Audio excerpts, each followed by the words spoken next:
விஜயநகர மன்னர் கிருஷ்ணதேவராயர் ஒருமுறை தெனாலிராமனின் அறிவை சோதிக்க நினைத்தார். அவர் தெனாலிராமனிடம் ஒரு குதிரையை கொடுத்து, இதை சந்தையில் விற்று வர வேண்டும்.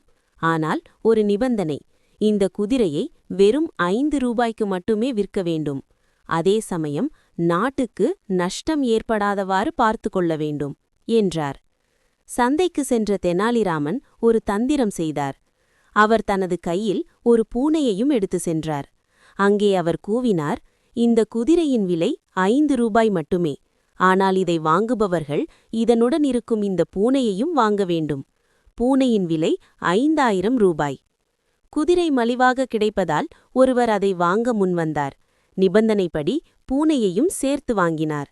மன்னையிடம் வந்து 5005 ரூபாயை கொடுத்த தெனாலிராமன், அரசே, குதிரையை நீங்கள் சொன்னபடி 5 ரூபாய்க்கு விற்றுவிட்டேன். பூனையை எனது விருப்பப்படி 5000 ரூபாய்க்கு விற்றேன் என்றார். தெனாலிராமனின் சாமர்த்தியத்தை பார்த்து மன்னர் வியந்து பாராட்டினார்.